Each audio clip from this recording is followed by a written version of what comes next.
Judul: Jalan Kultivasi Alam Dewa Season 1. Angin musim gugur bersiul, membawa serta hawa dingin yang menusuk. Hari sudah senja, langit redup, dan para pejalan kaki berjalan berdua atau bertiga, langkah mereka terburu-buru. Tahun ini, musim gugur di kota Taiping datang lebih awal dan lebih dingin dari biasanya. Sebuah tembok tinggi berwarna merah terang berdiri di sepanjang jalan yang panjang, menghalangi dedaunan gugur yang berterbangan. Bang! Terdengar suara sesuatu yang berat menghantam tanah. Cicit-cicit. Burung-burung pipit kecil itu terkejut, terbang dari dahan, mengepakkan sayapnya, dan terbang jauh. Beberapa helai daun melayang turun begitu saja, menyentuh wajah Niu Yuan yang penuh kemenangan, dan mendarat tanpa suara di tanah. Tubuh kurus Yang Xuan jatuh tersungkur ke tanah, rasa sakit yang hebat menyerang seluruh tubuhnya. Tanah batu biru yang dingin itu terasa menusuk, jatuh dari ketinggian beberapa meter terasa sangat mengerikan. Namun wajah Yang Xuan tanpa ekspresi, dia berusaha untuk bangun, wajahnya kosong, lalu dia melangkah, terpincang-pincang tetapi dengan tekad yang luar biasa, dan berjalan menuju Niu Yuan sekali lagi. Ini adalah kali ke-8 dia bangun. Niu Yuan akhirnya menunjukkan sedikit rasa takut, dia terengah-engah, berkata dengan garang, Kau orang gila, kali ini aku akan membiarkanmu lolos. Aku akan berurusan denganmu di lain hari. Kita pergi. Melihat sosok Niu Yuan dan para pelayannya yang menjauh, rasa sakit yang hebat melanda Yang Xuan, dan akhirnya dia tidak tahan lagi, ambruk ke tanah dengan bunyi gedebuk. Langit berwarna abu-abu dan berkabut, tanpa bintang atau bulan. Yang Xuan berbaring tenang di tanah, tak bergerak, matanya menatap kosong ke langit.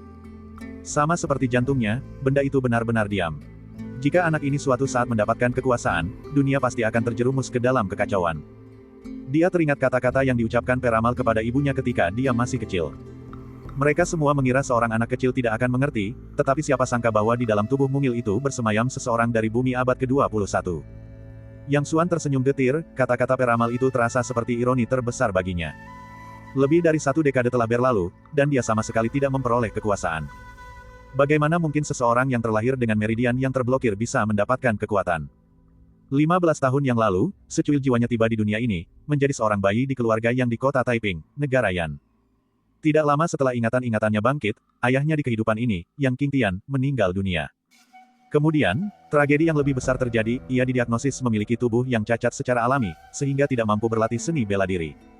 Kabar seperti itu, bahkan dengan ketabahan mental yang telah ia kumpulkan selama puluhan tahun dari kedua kehidupannya, adalah sesuatu yang tidak bisa ia terima begitu saja. Sepertinya seseorang telah mempermainkannya dengan kejam, melemparkannya ke dunia ini hanya untuk merampas semua harapannya. Dia menatap kosong ke langit, tanpa bergerak. Langit tetap sunyi, menggantung di sana dengan dingin. Hanya cahaya redup yang berkelap-kelip di kejauhan yang menerangi anak yang kesepian ini. Angin dingin bertiup kencang, dan langit semakin gelap. Dia bangkit dari tanah dan menyentuh memar di dahinya, tetapi tidak merasakan sakit. Rasa sakit ringan ini tidak berarti apa-apa dibandingkan dengan penderitaan di hatinya. Keluarga yang menetapkan bahwa semua murid keluarga yang harus mulai mempelajari kekuatan batin dasar pada usia 6 tahun. Melihat anak-anak seusianya mengalami kemajuan pesat dalam kekuatan batin, sementara dia, yang kini berusia 15 tahun dan telah menghabiskan hampir 9 tahun, bahkan belum merasakan sedikit pun bagaimana mungkin orang biasa memahami ketekunan dan siksaan batin yang terlibat. Ketika Yang Xuan kembali ke rumah kecilnya, ibunya, Qianxi, sedang mencuci pakaian. Melihat Yang Xuan kembali, dia berkata, Xiao Xuan, kau sudah pulang. Sebelum selesai berbicara, ia tiba-tiba menyadari luka-luka di wajah Yang Xuan. Suaranya bergetar, dan ia menjatuhkan pakaian yang sedang dicucinya, lalu meraih Yang Xuan dengan cemas dan berkata, Xiao Xuan, apa yang terjadi padamu? Apakah mereka menindasmu lagi? Sebelum dia selesai berbicara, air mata sudah menggenang di matanya. Yang Xuan segera menghibur ibunya, sambil berkata, tidak apa-apa, ibu hanya tersandung saat berjalan. Ibu akan baik-baik saja dalam 3 hingga 5 hari. Lalu dia mengganti topik pembicaraan, Ibu, aku lapar, apakah ada makanan? Qianxi sangat memahami situasi Yang Xuan, bagaimana mungkin memar di kepalanya disebabkan oleh jatuh. Untuk sesaat, hatinya dipenuhi dengan berbagai macam emosi. Dia memeluk Yang Xuan erat-erat, air mata mengalir deras di wajahnya tanpa terkendali, dan terisak-isak, Xiao Xuan, maafkan aku, kau telah banyak menderita. Yang Xuan segera memeluk ibunya, sambil berkata dengan cemas, Ibu, bagaimana mungkin ini kesalahanmu? Ini adalah ketidakmampuanku sendiri, ketidakmampuanku untuk berkultivasi dengan benar, yang menyebabkan aku diintimidasi. Ini tidak ada hubungannya denganmu, Ibu. Mendengar itu, Qianxi menjadi semakin patah hati, bergumam berulang kali, Xuan maafkan aku, maafkan aku. Semua ini adalah salahku, seharusnya aku tidak membawamu ke dunia ini. Qianxi patah hati dan tak berdaya, kesedihannya hanya bisa berubah menjadi air mata, membasahi wajah Yang Xuan. Bagaimana mungkin Yang Xuan tidak memahami kesedihan batin ibunya? Di kehidupan sebelumnya, dia adalah seorang yatim piatu dan tidak pernah merasakan kasih sayang orang tua. Karena itu, di kehidupan ini, dia sangat menghargai kasih sayang keluarga ini. Setelah makan malam, dan setelah mengobrol sebentar dengan ibunya, hari sudah larut. Kembali ke kamarnya, dia duduk di tempat tidur dan berlatih teknik kultivasi dasar beberapa kali, tetapi tetap saja, tidak ada jejak sensasi Qi. Hati Yang Xuan dipenuhi kebingungan. Dia telah berlatih selama 9 tahun, 9 tahun, berapa banyak periode 9 tahun yang bisa disia-siakan seseorang seumur hidup. Setelah tahun baru, ketika ia berusia 16 tahun, jika ia masih belum mencapai tingkat ketiga kekuatan batin, ia akan dikeluarkan dari keluarga, dan sejak saat itu, ia harus mengubah nama keluarga dan namanya, tanpa memiliki hubungan lebih lanjut dengan keluarga Yang. Wajah-wajah jelek terus-menerus terlintas di benaknya, begitu jelas dan nyata. Mata Yang Xuan dingin, tinjunya mengepal erat, dan karena kekuatan yang berlebihan, buku-buku jarinya mengeluarkan suara retakan yang tajam. Yang Xuan tidak pernah takut diusir dari keluarga, dia sudah lama kehilangan rasa memiliki terhadap keluarga Yang. Apa yang diberikan keluarga Yang kepadanya hanyalah kepentingan keluarga Yang dingin, meninggalkan keluarga Yang sehari lebih awal, baginya, adalah sebuah bentuk pembebasan. Dia bisa memahami bahwa di keluarga manapun, seseorang yang tidak mampu berlatih seni bela diri tidak akan dihargai. Namun pemahaman tidak berarti penerimaan, terutama bagi mereka yang menargetkannya, bagaimana mungkin dia memaafkan mereka. Luka-luka di tubuhnya terasa nyeri, tetapi itu kurang dari 1/1000 rasa sakit di hatinya. Intinya, di manakah Dao itu? Di manakah Dao itu? Dengan kebingungan, Yang Xuan akhirnya tertidur lelap. Ketika ia terbangun lagi, langit masih gelap. Masih pagi, tetapi Yang Xuan sudah kehilangan keinginan untuk tidur. Merasa gelisah, dia bangkit, mengenakan pakaiannya, dan meninggalkan halaman kecil itu. Dia berlari liar seolah ingin melampiaskan emosinya, dan segera sampai di gunung belakang keluarga Yang. Tempat ini memang sudah jarang dikunjungi, dan karena sudah larut malam, tempat ini menjadi lebih sunyi, benar-benar sepi. Tempat ini juga sering dikunjungi Yang Xuan ketika ia merasa gelisah, hanya disinilah Yang Xuan bisa menemukan momen relaksasi. Duduk bersandar di pohon, Yang Xuan menatap kosong ke langit malam yang gelap, pikirannya dipenuhi berbagai macam pikiran. Langit gelap gulita, sama seperti hatinya, sangat dingin. Dia menarik napas dalam-dalam, nyaris menenangkan diri, berdiri, merapikan pakaiannya, dan hendak pergi ketika pandangannya tanpa sengaja menyapu langit, dan tiba-tiba dia mengeluarkan suara pelan, 2. Di bawah cahaya yang redup, Yang Xuan melihat seberkas cahaya putih melesat ke arahnya di bawah kegelapan malam. Yang Xuan sangat terkejut dan berusaha sekuat tenaga untuk menghindarinya, tetapi tubuhnya sepertinya terkekang oleh sesuatu, tidak dapat bergerak. Dia hanya bisa menyaksikan tanpa daya saat gumpalan cahaya putih itu langsung mengenai dahinya, lalu menghilang seketika. Cahaya putih itu memasuki tubuhnya, dan dalam sekejap, ia merasa seolah tubuhnya adalah balon berisi udara, yang akan meledak kapan saja. Rasanya juga seperti ada sesuatu yang mengamuk liar dan tak terkendali di dalam tubuhnya. Rasa sakit yang luar biasa datang seperti gelombang pasang, mengubah seluruh wajahnya. Rasa sakit yang hebat, seperti gelombang pasang, menyerang sarafnya bergelombang demi bergelombang. Namun, di bawah rasa sakit yang menyiksa ini, pikirannya secara tidak biasa menjadi sangat jernih, setiap jejak rasa sakit diperbesar 10 kali lipat, bahkan 100 kali lipat.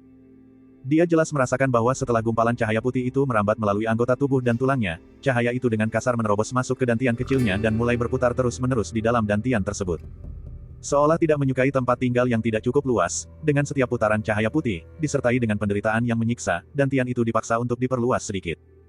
Setelah sejumlah putaran yang tidak diketahui dan waktu yang tidak diketahui, saraf Yang Xuan menjadi mati rasa karena rasa sakit yang hebat. Dantiannya kini telah meluas hingga tingkat yang luar biasa. Dantiannya tampaknya telah berubah menjadi alam hampa yang luas, yang mampu menampung bintang-bintang yang tak terhingga. Yang Xuan merasakan dengan lebih jelas bahwa sejak saat gumpalan cahaya putih memasuki dantiannya, energi tak dikenal dari antara langit dan bumi mulai perlahan memasuki tubuh Yang Xuan. Setelah beberapa waktu yang tidak diketahui, gumpalan cahaya putih itu akhirnya berhenti mengubah dantian, lalu menempati pusat dantian dan mulai berputar dengan cepat. Akhirnya, sebuah siklon Qi kecil terbentuk di tengah dantian Yang Xuan, mulai menyerap energi tak dikenal yang memasuki tubuh Yang Xuan.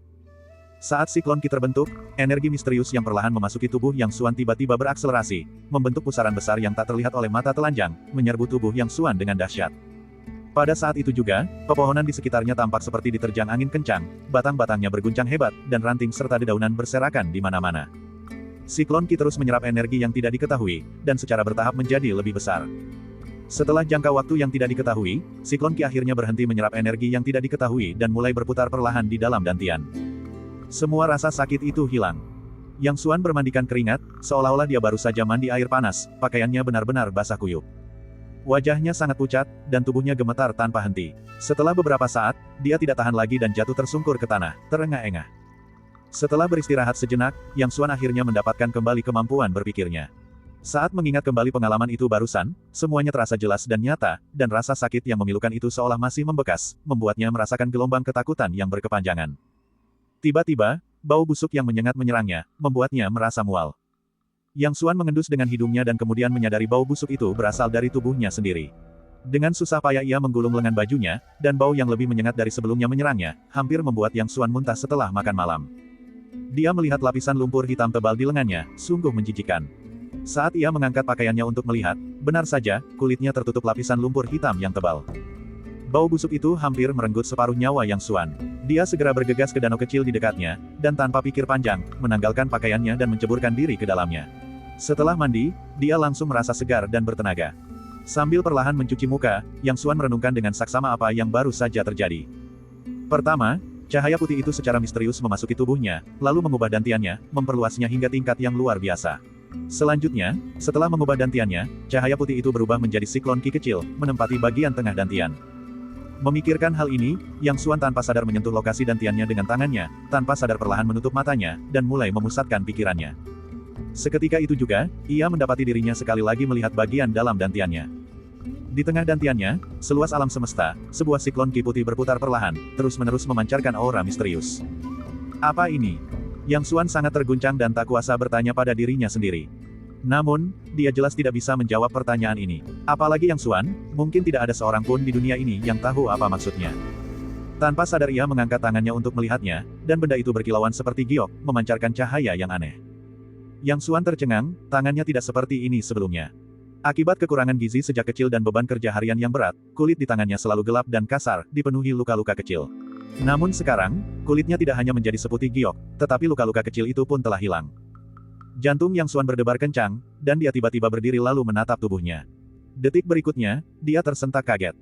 Benar saja, kulit di tubuhnya juga menjadi cerah, berkilau, dan bercahaya, serta jauh lebih berisi daripada sebelumnya, tidak lagi tampak pucat seperti sebelumnya. Pembersihan tulang dan sumsum. Sebuah istilah legendaris tiba-tiba muncul di benaknya. Terpengaruh oleh novel web dari kehidupan sebelumnya, bagaimana mungkin dia tidak mengaitkannya dengan istilah ini?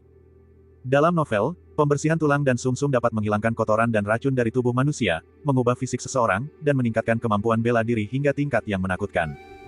Benarkah ini pembersihan tulang dan sumsum? Memikirkan hal ini, Yang Xuan dengan tidak sabar mulai mengaktifkan keterampilan internal dasarnya. Namun, sesaat kemudian, dia berhenti, tercengang. Tiba-tiba, kekuatan yang tak dapat dijelaskan muncul di dalam tubuhnya, kekuatan yang tampaknya belum pernah ada di dunia ini sebelumnya. Pohon-pohon di sekitarnya, yang berpusat di sekitar Yang Xuan, tiba-tiba tumbang ke arah berlawanan, seolah-olah takut akan sesuatu dan mencoba melarikan diri dari sini. Di dalam tubuhnya, muncul siklon ki yang terus berputar. Setelah beberapa waktu yang tidak diketahui, saat siklon ki berputar liar, kilat dan guntur mulai menyambar di dalam dantian Yang Xuan. 1, 2, 3. Kilat emas yang tak terhitung jumlahnya muncul dari alam void, menghantam siklon ki satu demi satu, tanpa henti. Dalam sekejap, puluhan ribu kilat emas menyambar siklon ki.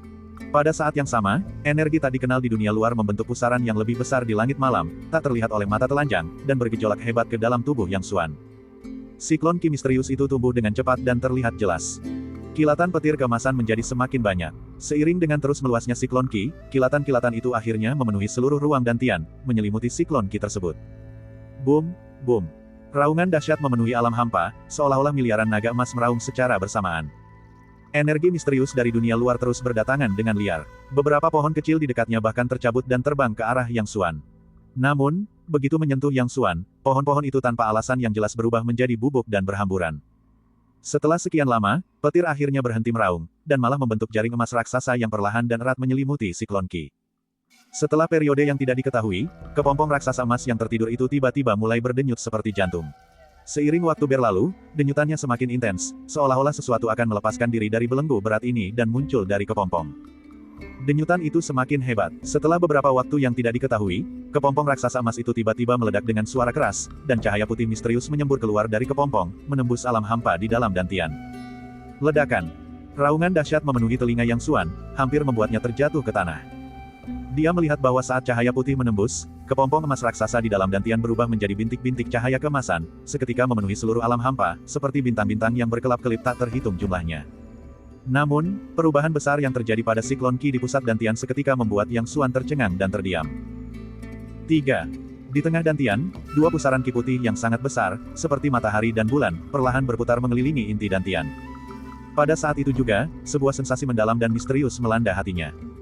Yang Xuan sepertinya merasakan hubungan yang menakjubkan antara dirinya dan dua pusaran Qi yang terbentuk secara misterius itu, mereka tampak seperti satu, tak terpisahkan, dengan energi yang tak dikenal memenuhi anggota tubuh dan tulangnya, membuatnya merasa sangat nyaman.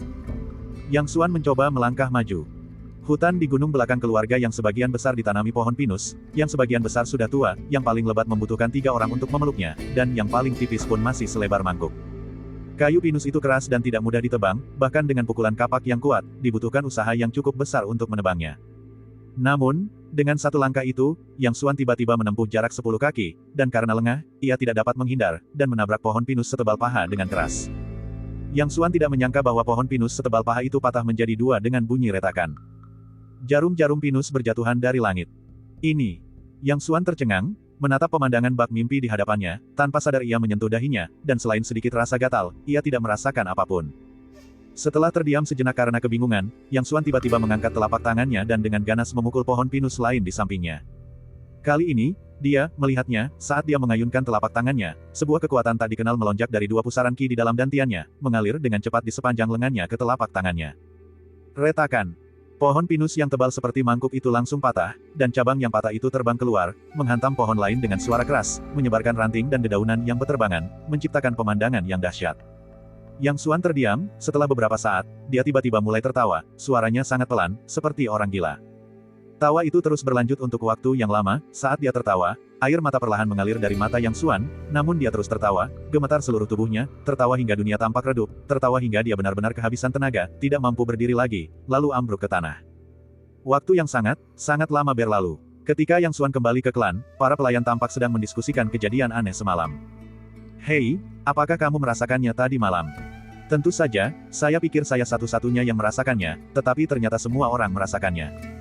Sungguh sial, semua 200 burung pegar yang saya jaga mati tanpa alasan yang jelas. Bagaimana saya akan menjelaskan ini? Manajer keempat akan datang. Seketika itu, semua orang berhenti berbicara. Wajah Yang Jing tampak muram saat ia berjalan cepat, melihat para pelayan berkumpul, secercah kemarahan terlintas di wajahnya, dan ia menegur, omong kosong apa yang kalian bicarakan. Kembali ke pekerjaan kalian, siapapun yang berani menyebarkan rumor lagi akan dihukum sesuai aturan klan. Pergi. Para pelayan berhamburan dengan cepat. Yang Jing hendak pergi ketika tiba-tiba melihat Yang Xuan berdiri di samping, dan wajahnya langsung menunjukkan ketidakpuasan. Dia berkata dengan nada sinis, Tuan Muda Xuan, mengapa Anda masih berdiri di sini? Apakah Anda sudah menyelesaikan semua pekerjaan Anda? Yang Xuan meliriknya dan berkata, belum. Kemudian, dia berjalan pergi sendirian. Anda. Secercah kemarahan terlintas di wajah Yang Jing, dan dia mengumpat dalam hati, bajingan tak berguna, benar-benar menganggap dirinya Tuan Muda sekarang, bah. Ia ingin mempermalukan Yang Xuan seperti biasanya, tetapi mengingat bahwa kepala klan telah memanggilnya, ia hanya bisa menyerah, hanya menatap tajam sosok Yang Xuan yang menjauh sebelum bergegas pergi. Pada saat yang sama, di ruang musyawarah klan. Ketua klan Yang Qingshan duduk di kursi utama, wajahnya muram, dan di kursi di bawahnya, ke-8 tetua klan hadir. Setelah keheningan yang canggung, Yang Qingshan akhirnya tak kuasa berkata, kenapa kau tidak bicara? Apa sebenarnya yang terjadi semalam? Ke-8 tetua itu saling bertukar pandang, semuanya tetap diam. Setelah beberapa saat, tetua kedua Yang Zenan mengelus janggutnya yang tipis, menggelengkan kepalanya dan berkata, tekanan luar biasa semalam datang dan pergi dengan cepat, seperti sekilas pandang, sehingga mustahil untuk benar-benar memahaminya, jadi sungguh mustahil untuk menyelidikinya. Wajah Yang Qingshan semakin muram, alisnya berkerut membentuk huruf, sungai, yang dalam. Pada saat itu, yang lain juga mulai berdiskusi, tetapi seberapa banyak pun mereka berbicara, mereka tidak dapat mencapai kesimpulan. Melihat perdebatan semakin memanas, Yang Qingshan menepuk sandaran kursinya dan berdiri, tepat ketika dia hendak mengatakan sesuatu, seorang murid dari luar masuk untuk melaporkan, kepala klan, manajer keempat meminta audiensi. Yang Qingshan duduk kembali, melambaikan tangannya, dan berkata, biarkan dia masuk. Setelah Yang Jing masuk, sebelum ia sempat memberi hormat kepada Yang Qingshan dan para tetua, Yang Qingshan dengan tidak sabar berkata, Yang Jing, lewati formalitasnya. Laporkan saja situasi di dalam klan. Yang Jing pertama-tama membungkuk sebagai balasan, lalu berkata, melaporkan kepada kepala klan dan semua tetua, tadi malam, 200 burung pegar, 500 ayam pedaging, lebih dari 100 domba, dan 2 kuda unggul di kandang mati tanpa sebab di dalam klan. Selain itu, ikan mas, ikan karper, dan ikan lainnya yang dipelihara di kolam ikan klan semuanya mengapung terbalik, dengan kematian yang tak terhitung jumlahnya. Ia berhenti sejenak, mengamati ekspresi semua orang, lalu Yang Jing dengan hati-hati melanjutkan, selain itu, tadi malam, semua pelayan di klan merasakan detak jantung yang tak dapat dijelaskan, seolah-olah. Yang Jing menggaruk kepalanya, tanpa kesulitan untuk berbicara. Yang Qingshan membanting sandaran tangan, sambil berkata dengan marah, cepat bicara. Yang Jing terkejut dan melompat ketakutan, lalu tergagap, ya. Menurut para pelayan, mungkinkah itu semacam monster? Omong kosong, tegur tetua keempat Yang Zhenbei. Ya, aku sudah menyuruh mereka diam. Jawab Yang Jing dengan patuh. Kau sudah melakukannya dengan baik. Desas-desus seperti itu tidak boleh disebarkan lagi. Sampaikan dekrit lisanku, siapapun yang berani menyebarkan desas-desus lagi akan menerima 100 cambukan. Mendengar itu, Yang Jing tak kuasa menahan rasa merinding. Ini akan membunuh orang, pikirnya, gemetar dalam hati. Pada saat yang sama, dia tidak berani menunda, dengan cepat berkata, mengerti. Yang Qingshan melambaikan tangannya, dan Yang Jing membungkuk lalu pergi. Setelah Yang Jing pergi, semua orang di ruang musyawarah tampak muram, dan rasa takut yang tak dapat dijelaskan perlahan mulai tumbuh dan menyebar di hati setiap orang. Untuk beberapa saat, semua orang tetap diam. Setelah sekian lama, Tetua Agung Yang Zhendong akhirnya menunjukkan rasa takut di matanya dan berkata dengan suara serak, semuanya, dalam situasi ini, saya percaya hanya ada satu kemungkinan. Saat berbicara, suaranya tanpa alasan yang jelas sedikit bergetar, meskipun dia sendiri tidak menyadarinya. Wajah Yang Qingshan juga tampak muram, jelas, dia juga telah memikirkan kemungkinan itu. Tatapannya, yang diliputi rasa takut, perlahan menyapu semua orang di aula, wajah semua orang muram, dan rasa takut tampak di mata mereka, jelas, mereka semua telah memikirkan kemungkinan itu. Setelah beberapa saat, Yang Qingshan dan Yang Zhendong, Tetua Agung, saling bertukar pandang dan berbicara serentak, suara mereka terdengar sangat getir. Bawaan alami. Pakar bawaan. Begitu kata-kata itu diucapkan, suasana di aula langsung menjadi sangat mencekam, seolah-olah kata, bawaan, membawa kekuatan magis yang tak terbatas, mampu memberikan tekanan berat bahkan hanya dengan diucapkan. Dan para tetua, mendengar istilah ini, dipenuhi rasa takut, beberapa bahkan sedikit gemetar, mencengkeram sandaran tangan kursi mereka dengan erat, seolah-olah bencana besar akan menimpa mereka. 4. Yang Xuan sedang dalam suasana hati yang sangat gembira saat ini. Pekerjaan yang biasanya membutuhkan waktu seharian penuh untuk diselesaikannya, telah ia selesaikan hanya dalam waktu singkat. Pada saat itu, didukung oleh kekuatan misterius, dia menjadi sangat kuat dan lincah, bergerak dengan mudah dan tanpa usaha dalam setiap gerakannya. Setelah menyelesaikan pekerjaannya, Yang Xuan kembali ke tempat tinggal kecilnya, bersantai, lalu merenungkan perubahan yang terjadi dalam dirinya. Sekarang, dia tahu bahwa perubahan misterius yang terjadi di tubuhnya pasti memberikan manfaat yang tak terbatas baginya. Pusaran ki aneh di dalam tubuhnya terus-menerus menarik kekuatan yang tidak diketahui dari alam void. Dan kekuatan aneh yang tidak diketahui ini juga mengubah tubuhnya, membuatnya menjadi sangat kuat dan lincah. Dia mencoba mengulang teknik kultivasi dasar sekali lagi, dan seperti yang diharapkan, dia sama sekali tidak dapat menemukan titik masuknya. Seolah-olah semua meridian dao bela diri di tubuhnya telah lenyap dalam semalam. Mungkinkah aku sudah mengembangkan kekuatan batin? Yang Xuan bertanya-tanya dalam hati. Namun, rasanya tidak seperti itu. Sensasi ini memang sangat berbeda dari apa yang digambarkan oleh guru kultivasi di klan. Dia belum pernah mendengar ada orang yang mengembangkan dantiannya menjadi 2 pusaran ki. Dia sebenarnya ingin bertanya kepada guru kultivasi, tetapi kemudian teringat ekspresi meremehkan pria itu di masa lalu dan tahu bahwa dia tidak akan sabar menjawab pertanyaan Yang Xuan. Selain itu, dia enggan mengungkapkan perubahan pada tubuhnya. Ini akan menjadi rahasia terbesarnya, rahasia yang tidak akan dia ceritakan kepada siapapun. Pagi-pagi sekali, Yang Xuan bangun, menyapa ibunya, mengambil ember kayu, dan bersiap mengambil air. Mengisi 10 tong air setiap pagi adalah salah satu tugas hariannya. Sebelum ia memiliki kekuatan misterius itu di dalam dirinya, dengan tubuhnya yang lemah, 10 tong air itu saja akan memakan waktu sepanjang pagi, dan bahkan saat itu pun, ia sering dihukum karena tidak menyelesaikannya tepat waktu.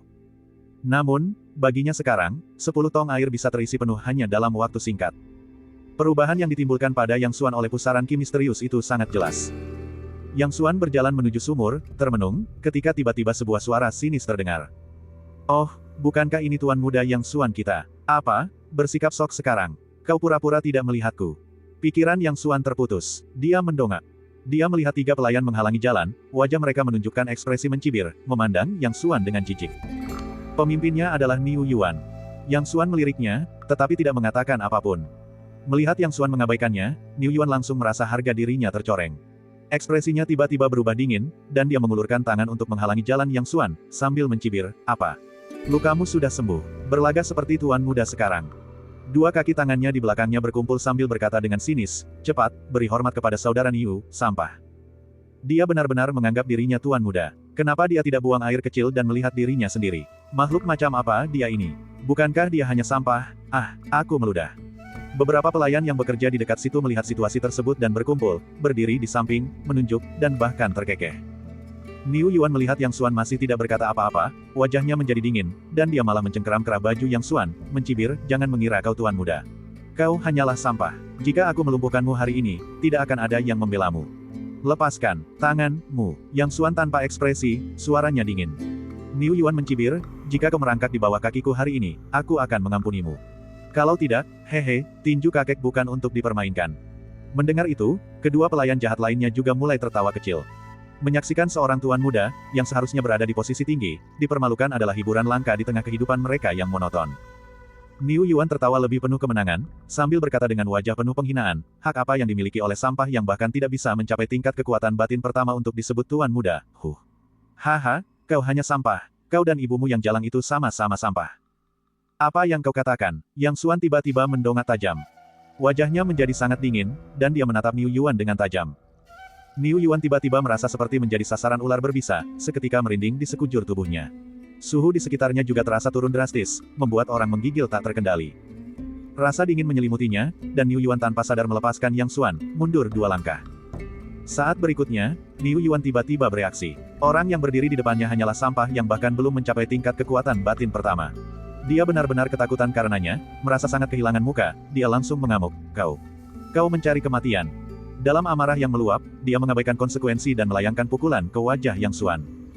Para seniman bela diri di dunia ini sangat kuat, dan Niu Yuan sendiri memiliki kultivasi kekuatan batin tingkat 3. Pukulan ini, yang diprovokasi oleh tekanan Yang Xuan dan dilancarkan dengan amarah, tanpa disadari menggunakan seluruh kekuatannya.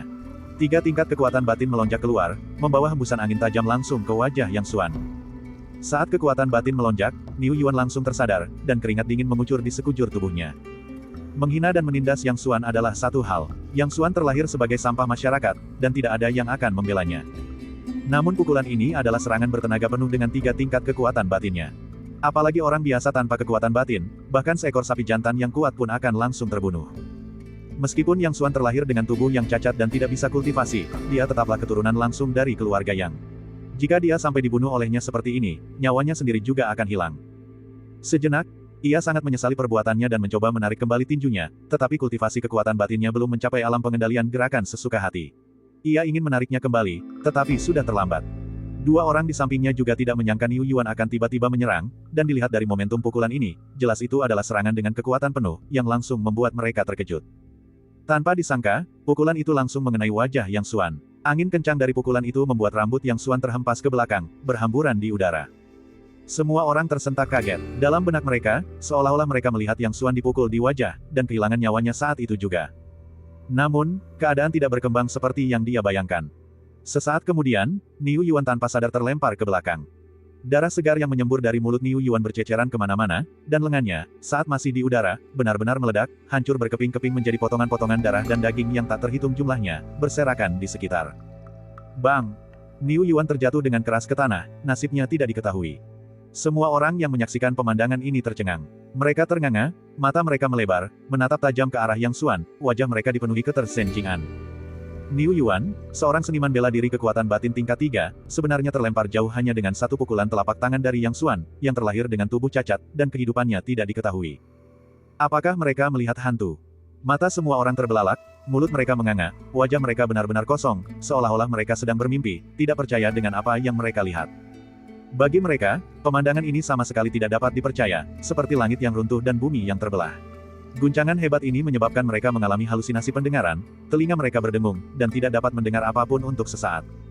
Yang Xuan perlahan menarik telapak tangannya. Jari-jarinya panjang dan ramping, sebening kristal seperti giok, memancarkan kekuatan magis yang aneh.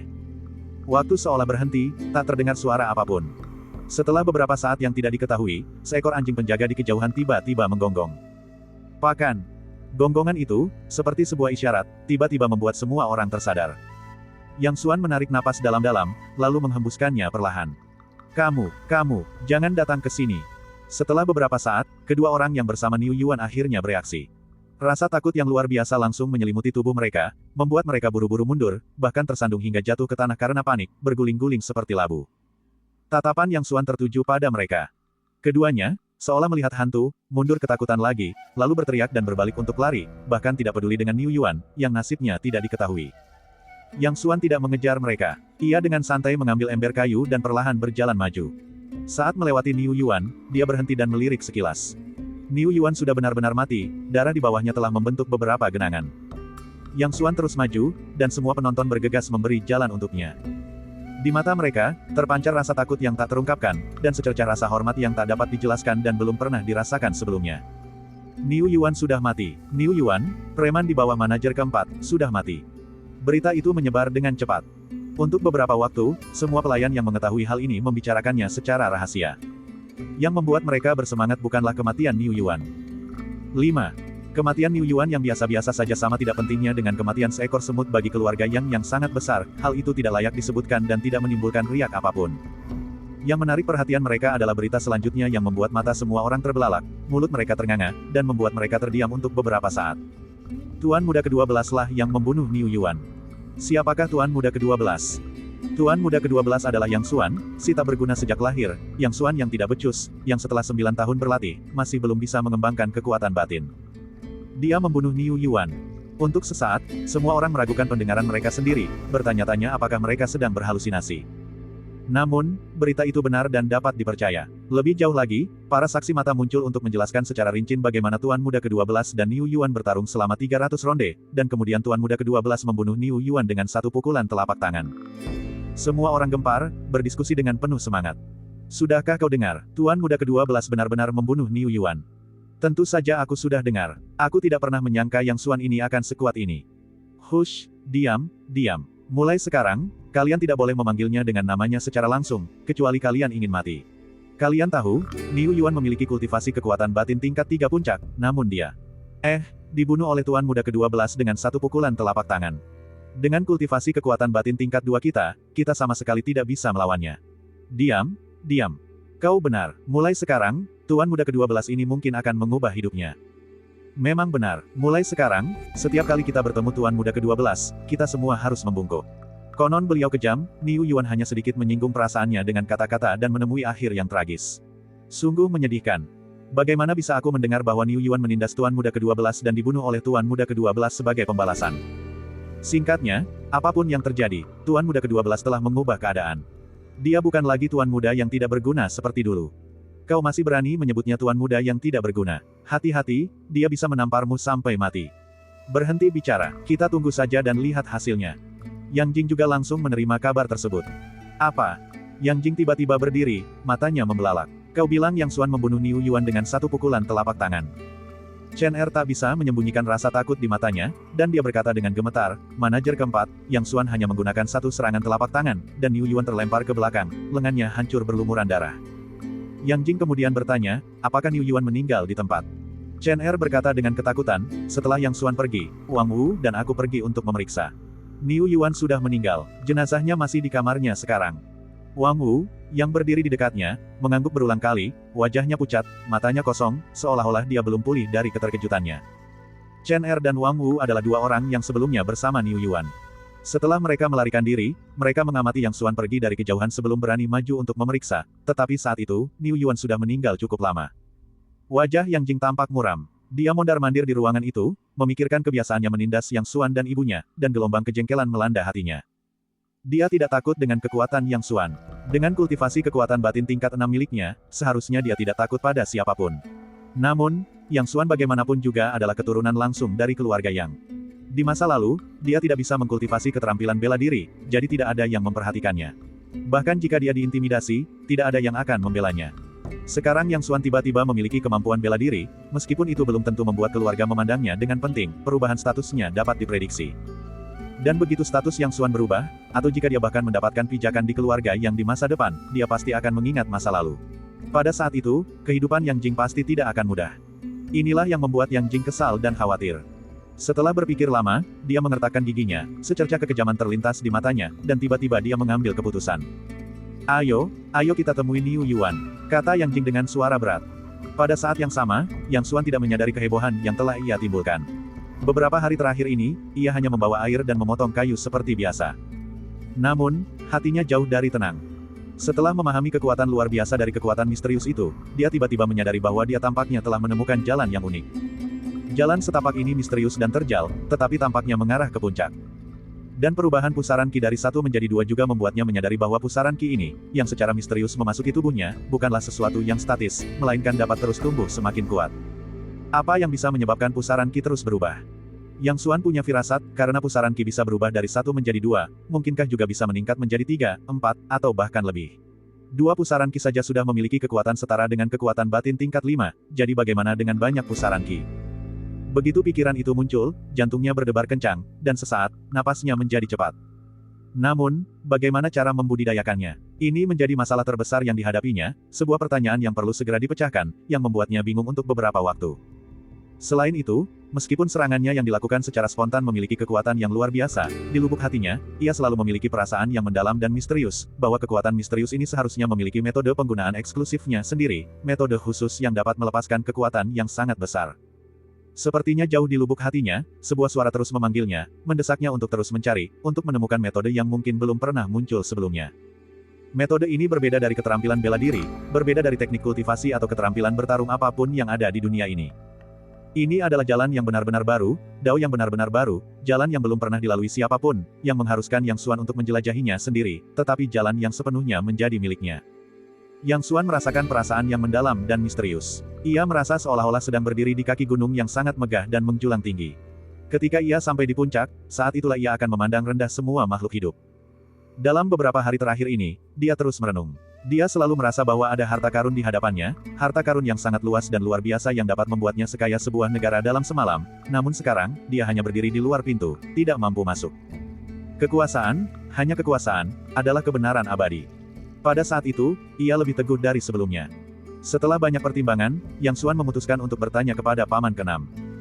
Di seluruh klan, hanya paman keenam Yang Qingsu yang relatif baik kepada Yang Xuan dan ibunya dalam kehidupan sehari-hari.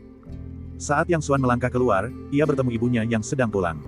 Melihat Yang Xuan keluar dari rumah, ibunya tak kuasa bertanya dengan penasaran, "Xiao Xuan, kenapa kamu pulang?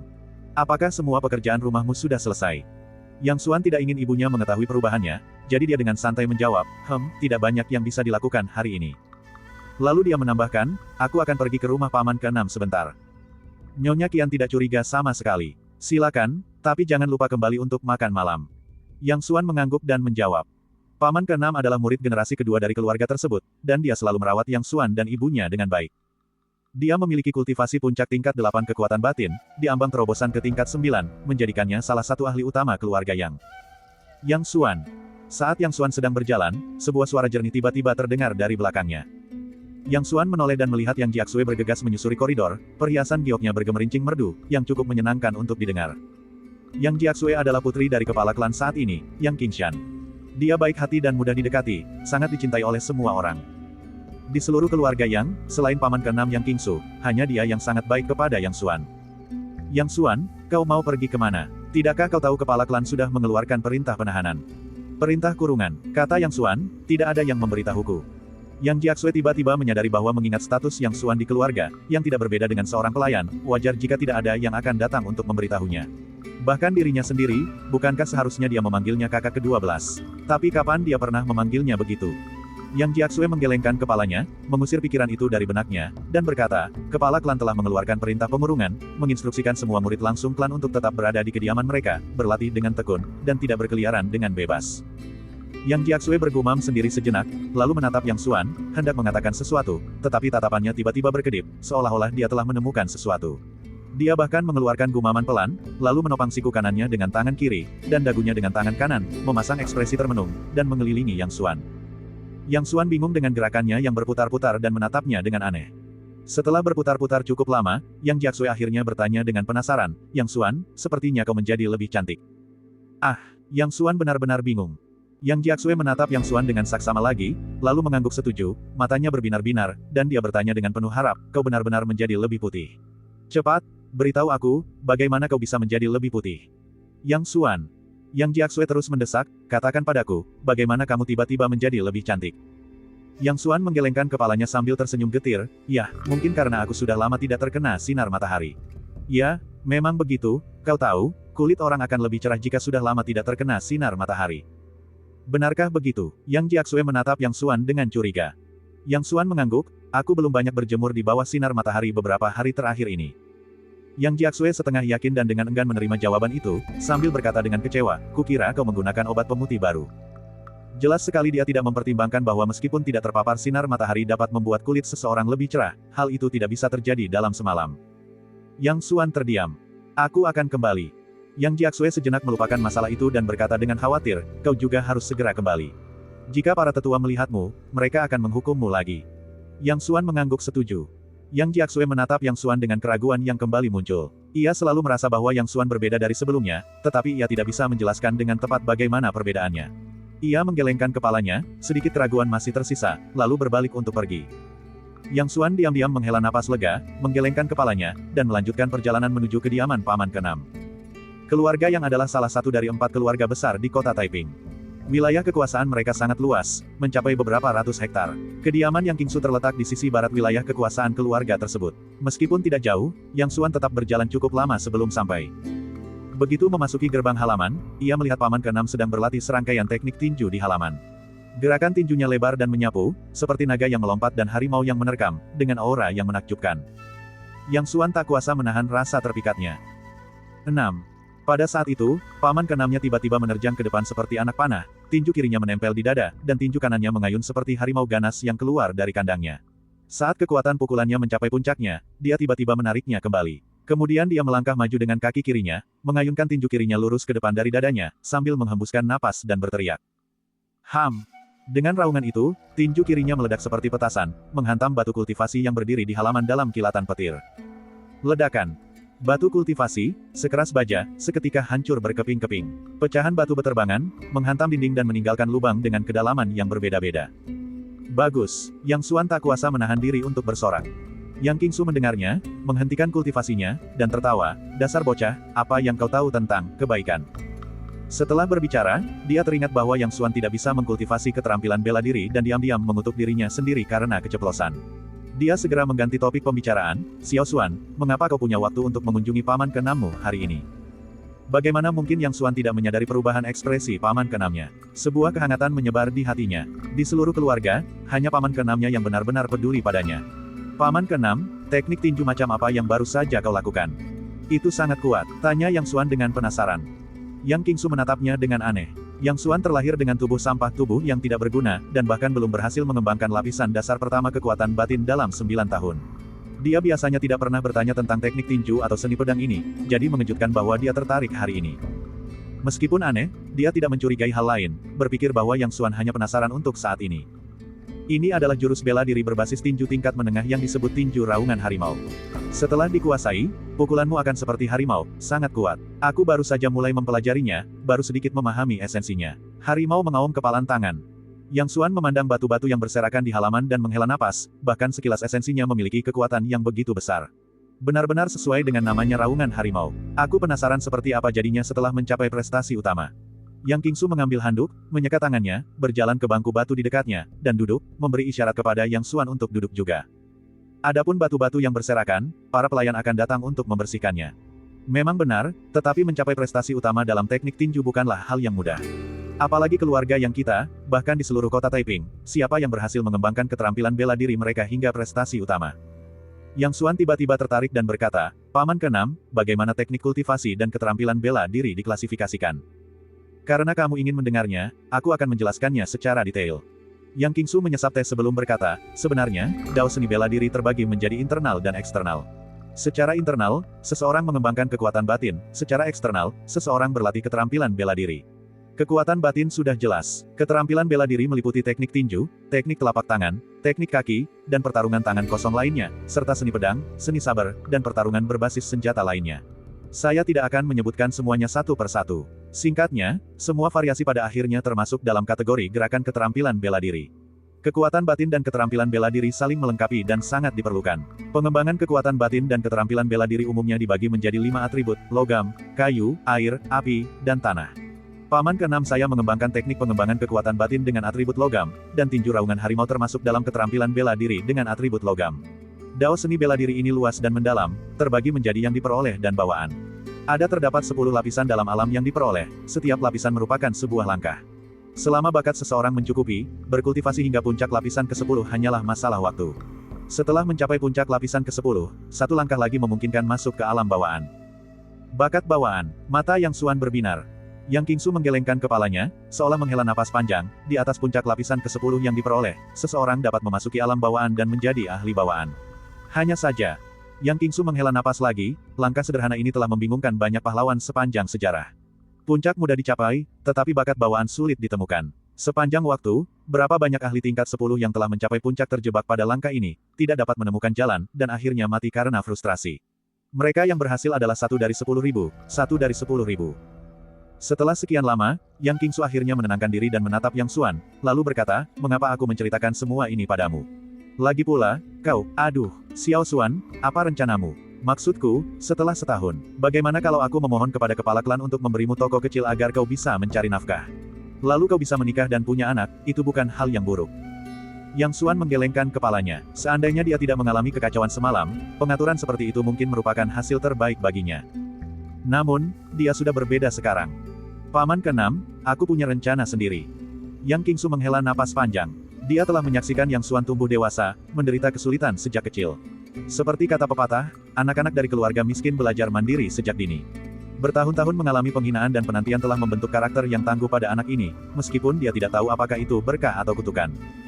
Meskipun ia sering merawatnya, ia sering berada di luar rumah dan tidak selalu bisa melindunginya, yang menyebabkan anak itu mengalami banyak penderitaan.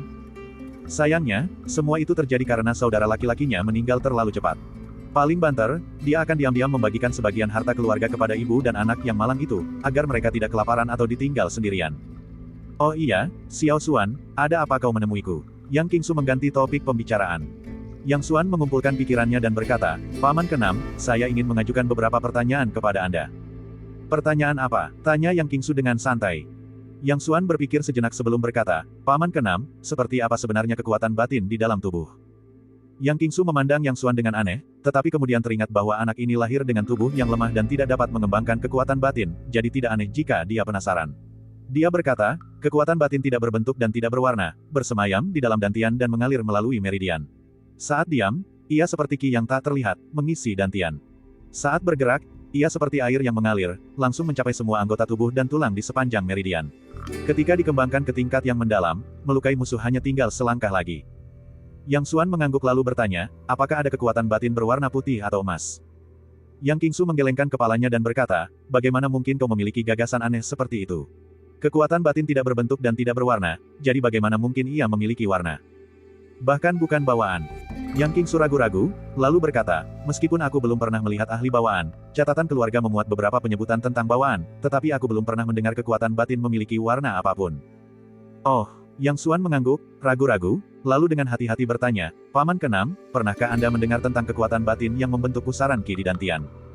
Yang Qingsu memandang Yang Xuan dengan heran dan berkata, bagaimana mungkin ada kekuatan batin seperti itu? Dantian itu seperti bola, dan kekuatan batin itu seperti ki. Ketika ki penuh, bola itu mengembang, ketika ki berkurang, bola itu mengempis. Bagaimana mungkin ia membentuk pusaran ki? Dari mana kau mendapatkan semua ide aneh ini?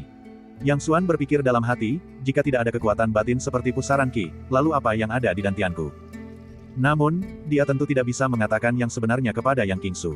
Meskipun dia tidak tahu apa pusaran ki putih yang secara misterius terbentuk di dantiannya, intuisinya mengatakan kepadanya bahwa itu pasti sesuatu yang luar biasa. Yang Qingsu menyesap teh Yukian yang nikmat sebelum bertanya lagi, mengapa kau menanyakan semua hal aneh ini hari ini? Yang Xuan dengan santai menjawab dan mengganti topik, Paman ke-6, bolehkah aku mempelajari jurus raungan harimau ini? Yang Xuan memiliki pemikirannya sendiri. Pusaran ki putih di dantiannya terus-menerus menyerap kekuatan yang tidak diketahui dari dunia, tetapi dia tidak tahu apakah itu membentuk kekuatan batin. Jadi, dia ingin mempelajari keterampilan bela diri untuk melihat apakah dia bisa melepaskan kekuatannya. Namun, pemikirannya itu bukan untuk diketahui orang luar. Yang Qingsu memandang Yang Xuan dengan iba, menghela napas, lalu berkata, Xiao Xuan, jurus raungan harimau adalah jurus bela diri berelemen logam dan membutuhkan kekuatan batin tingkat 6 untuk dikultivasi. Kau, Yang Xuan tiba-tiba menyadari sesuatu dan terdiam. Yang Qingsu diam-diam menghela napas lagi, berpikir sejenak, lalu berkata, Xiao Xuan, aku punya jurus bela diri dasar di sini, telapak batu raksasa, tapi jurus ini juga membutuhkan kekuatan batin tingkat ketiga untuk dikultivasi. Apakah kau ingin melihatnya? Yang Xuan mengangguk, iya. Saat itu, dia tidak berniat mempelajari jurus bela diri yang mendalam, tetapi hanya ingin menguji apakah energi misterius di dalam tubuhnya mampu mendukung pelaksanaan jurus bela diri. Sebenarnya, jurus telapak batu raksasa adalah jurus bela diri paling dasar, jurus umum yang bisa dipraktikkan oleh siapa saja, dan membutuhkan setidaknya lapisan ketiga kekuatan batin untuk dikembangkan. Yang Qingsu memberi perintah kepada seorang pelayan, dan tak lama kemudian, pelayan itu membawakan sebuah buku tipis. Sambil menyerahkan buku itu kepada Yang Xuan, Yang Qingsu berkata, ini adalah telapak batu raksasa. Bawalah kembali dan bacalah. Yang Xuan mengangguk setuju, mengucapkan selamat tinggal kepada Yang Qingsu, dan kembali ke kediamannya. Selanjutnya, keluarga yang berada dalam keadaan siaga tinggi, dengan pertahanan ketat, terus-menerus berjaga-jaga terhadap ahli bawaan yang sebenarnya tidak ada. Namun setelah beberapa hari, semuanya tetap tenang, sehingga mereka secara bertahap merasa lega. Yang Qingshan dan para tetua telah mendiskusikan masalah ini dan akhirnya menyimpulkan bahwa kemungkinan besar itu adalah seorang ahli bawaan yang lewat dan secara tidak sengaja melepaskan auranya, menyebabkan keluarga yang menderita kerusakan tambahan, dan itu bukan ditujukan secara sengaja kepada keluarga yang. Begitu kesimpulan ini tercapai, mereka semua menghela napas lega. Adapun alasan mengapa seorang ahli bawaan akan melepaskan auranya dan apakah seorang ahli bawaan dapat memiliki kekuatan seperti itu, hal-hal tersebut tidak termasuk dalam pertimbangan mereka. Dalam benak mereka, pakar bawaan adalah sosok seperti dewa, dan sekuat apapun mereka membayangkan sosok tersebut, itu bukanlah sebuah berlebihan. Setelah krisis berhasil diatasi, mereka pun merasa lega, dan tentu saja, perintah tahanan rumah dicabut. Hanya dalam beberapa hari, keluarga yang kembali ke suasana biasanya.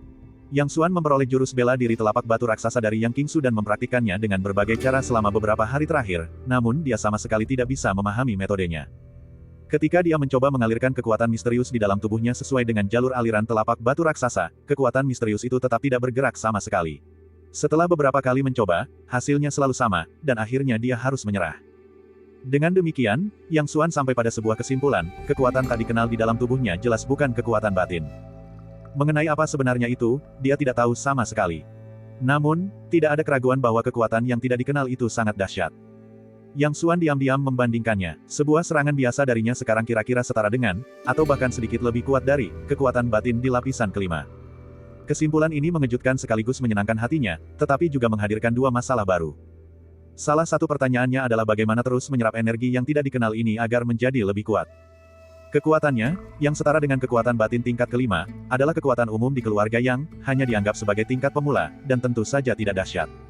Oleh karena itu, bagaimana cara memperkuat kekuatan ini menjadi tantangan pertama baginya. Masalah lainnya adalah bagaimana memanfaatkan kekuatan misterius ini untuk mengeluarkan potensi maksimalnya. Masalah ini juga mendesak, jika tidak, memiliki kekuatan yang sangat besar tetapi tidak mampu memaksimalkan efektivitasnya akan sangat menjengkelkan. Untuk mengatasi masalah ini, selama berhari-hari, dia bahkan mencari berbagai keterampilan bela diri tingkat rendah dari berbagai saluran. Tanpa terkecuali, semuanya tidak berguna, membuatnya kebingungan. 7. Malam itu larut lagi, di gunung belakang keluarga Yang. Yang Xuan duduk bermeditasi di atas batu biru, tenggelam dalam pikirannya. Saat pikirannya terfokus, dia dengan terampil dan jelas melihat pemandangan di dalam dantiannya. Dantian itu, seluas alam kekosongan, tampak kuno dan jauh, seperti alam semesta kosmik, tanpa batas dan tak terhingga. Dan di tengah alam hampa ini, dua siklon ki putih raksasa berputar perlahan, pemandangan yang benar-benar mengejutkan. Untuk dapat memurnikan dantian seseorang menjadi siklon ki, dia mungkin satu-satunya. Tiba-tiba, sebuah pikiran menyambar dirinya seperti kilat. Dia teringat novel-novel yang pernah dibacanya di kehidupan sebelumnya. Siklon ki, ki. Mungkinkah ini, pemurnian ki? Sejenak, seluruh tubuhnya gemetar, terkejut oleh gagasan yang tiba-tiba ini. Jika itu benar-benar pemurnian ki, maka semuanya masuk akal. Pemurnian ki, kultivasi. Kedua istilah itu menghantam pikirannya, membuatnya gemetar tak terkendali. Di dunia yang dipenuhi dengan seni bela diri tingkat tinggi ini, apakah ada pemurni ki? Sejauh yang dia tahu, sama sekali tidak. Apakah ini berarti dia adalah pemurni ki pertama, dan satu-satunya, di dunia ini? Atau seorang kultivator? Pemurnian ki, pembentukan fondasi, inti emas, jiwa yang baru lahir, transformasi jiwa, pemurnian kekosongan, integrasi tubuh, pencapaian besar, menjalani kesengsaraan. Satu demi satu, istilah-istilah kultivasi muncul di benaknya, dan ini juga pertama kalinya istilah-istilah itu muncul di dunia bela diri ini. Setelah menjalani kesengsaraan, datanglah kenaikan, mencapai kenaikan abadi. Apakah dua pusaran ki di dalam dirinya menandakan bahwa dia telah memasuki lapisan kedua pemurnian ki? Dan kekuatan misterius dari dunia luar yang memasuki tubuhnya adalah. Hatinya bergetar, dan sebuah kata muncul di benaknya. Ki spiritual. Adapun kilat emas yang muncul secara misterius, itu pasti merupakan aturan dunia ini. Berlatih di dunia seni bela diri tingkat tinggi bertentangan dengan aturan dunia, sehingga kekuatan aturan tersebut berubah menjadi petir emas, membentuk hukuman surgawi. Memang harus seperti ini. Yang Xuan hampir 100% yakin.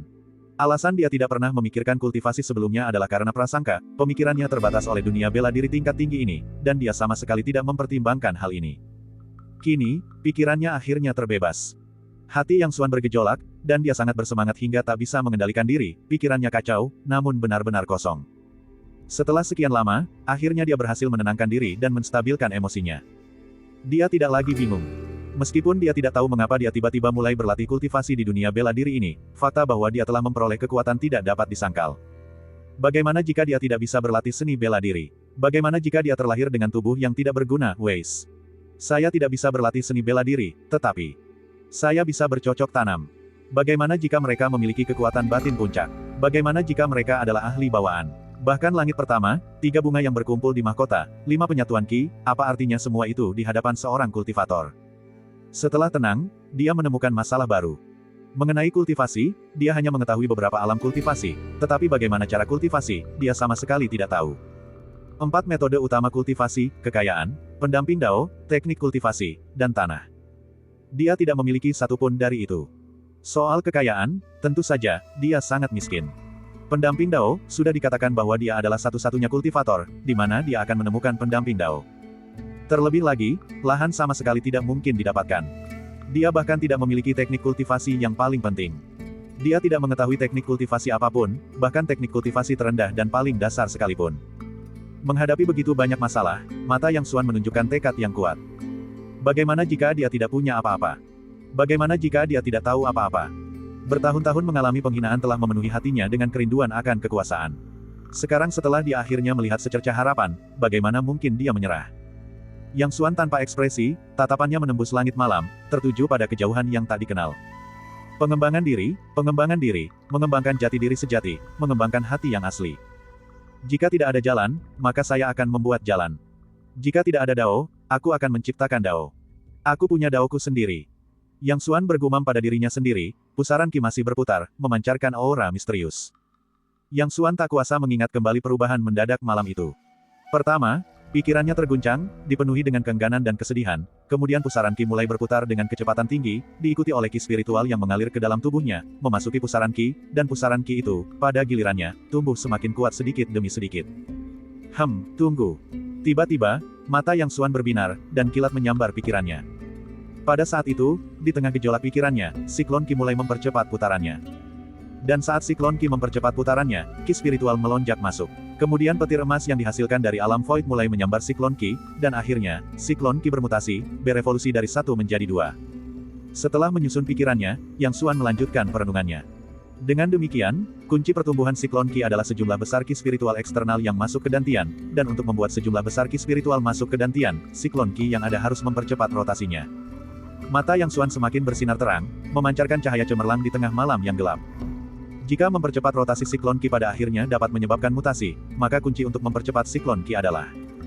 Yang Xuan tiba-tiba berdiri, napasnya terengah-engah, matanya bersinar terang. Maksud. Dengan kata lain, siklon ki di dantian dikendalikan oleh niat.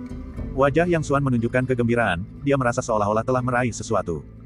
Siklon ki di dantian tidak memiliki meridian yang terlihat, tidak ada jalur yang dapat ditelusuri, namun dikendalikan oleh niat seseorang, atau seperti yang disebut dalam novel, pikiran ilahi.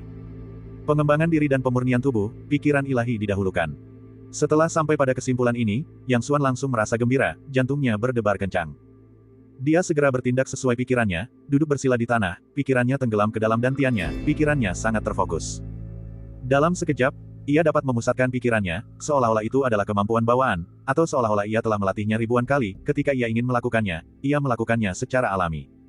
Yang Xuan menggunakan niatnya untuk memanggil siklon ki di dantiannya, berulang kali. Percepat, percepat, percepat. Namun, yang mengecewakan Yang Xuan, setelah beberapa kali dipanggil, kedua siklon ki itu tetap tidak bergeming sama sekali, seperti para guru tua yang puas. Yang Xuan tercengang, mungkinkah pemikirannya salah? Dengan enggan, dia berteriak beberapa kali lagi secara berturut-turut, tetapi tetap tidak berhasil. Kedua siklon ki itu masih belum bergerak.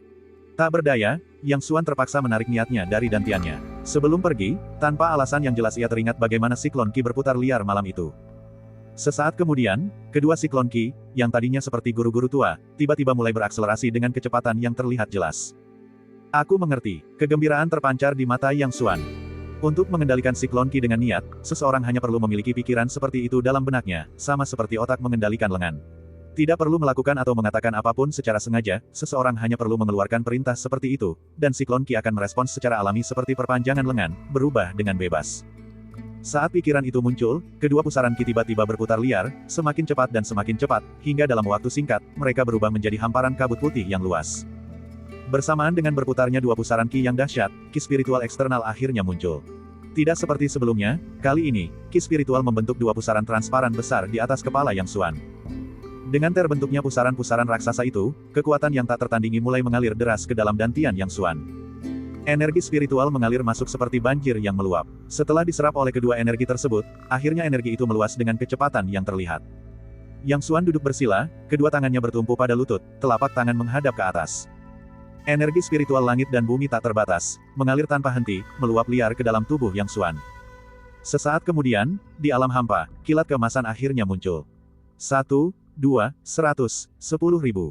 Hanya dalam sekejap, kilat keemasan, yang berubah dari aturan, memenuhi seluruh dantian, seperti naga emas yang berkeliaran bebas. Gemuruh, gemuruh. Deru yang sangat besar itu seolah melesat langsung ke langit. Dan di dalam dantian Yang Xuan, petir emas, sejak muncul di alam void, mulai tanpa henti menghantam siklon ki putih. Setelah jangka waktu yang tidak diketahui, ki spiritual berhenti mengalir masuk. Perlahan, kedua siklon ki itu bergerak semakin dekat dan semakin dekat. Saat kilat keemasan menyambar dengan dahsyat, disertai gemuruh yang menggema di seluruh Xuan, kedua siklon ki itu sebenarnya bergabung menjadi satu. Yang Xuan mengamati dalam diam, dia sedang menunggu. Setelah beberapa waktu yang tidak diketahui, tiba-tiba, petir emas itu mulai bergerak, dan dua sambaran petir emas di dekatnya tiba-tiba bergabung menjadi satu. Ini sepertinya sebuah sinyal. Sesaat kemudian, semua kilat mulai bergerak liar, seolah-olah menyatu atau melahap. Kilat-kilat emas itu bergabung berpasangan, tanpa henti, dan hanya dalam waktu singkat, mereka benar-benar membentuk tiga kilat raksasa di alam kekosongan, seolah-olah memenuhi seluruh dantian, memancarkan aura yang tak terbatas. Dan saat ketiga kilat emas raksasa ini terbentuk, mereka mengandung kekuatan luar biasa dan tak tertandingi yang menghantam siklon ki Yang Xuan. Ledakan. Siklon ki putih itu bergetar hebat akibat hantaman petir yang dahsyat, seperti orang yang sekarat yang sedang berjuang, seolah-olah bisa lenyap ke alam hampa kapan saja. Tidak bagus. Yang Xuan tiba-tiba merasakan rasa takut. Di alam gaib, sebuah suara seolah berbicara kepadanya, tetapi ketika dia mencoba mendengarkan dengan saksama, suara itu menghilang. Angin topan ki putih bergetar hebat, dan di bawah gempuran terus-menerus dari tiga sambaran petir emas, beberapa area bahkan mengalami kerusakan berupa lubang. Hati Yang Xuan bergejolak, dan niatnya tiba-tiba berubah menjadi seberkas cahaya, melesat ke dalam pusaran ki dalam sekejap. Dia sebenarnya menyatu dengan siklon ki putih, dia adalah siklon ki, dan siklon ki adalah dirinya, tidak dapat dibedakan lagi satu sama lain. Pada saat itu, Yang Xuan mendapat pencerahan. Dia tiba-tiba mengerti bahwa memang seharusnya seperti ini. Awalnya, niatnya seharusnya melawan petir emas bersama dengan siklon ki putih. Yang Xuan, setelah berubah menjadi siklon ki putih, menunjukkan ekspresi tekad di matanya. Pada saat itu, dia merasa sangat berkuasa, apapun yang menghalangi jalannya, akan dihancurkan berkeping-keping olehnya. Mengaum. Tiga kilat emas, seperti tiga naga emas raksasa, mengeluarkan raungan yang mengguncang bumi. Aura kolosal mulai naik, dan ketika mencapai titik kritis, ketiga naga emas itu tiba-tiba menyerbu turun dengan aura yang sangat besar. Yang Xuan tidak menunjukkan kelemahan, pusaran ki putih berputar dengan liar. Ledakan.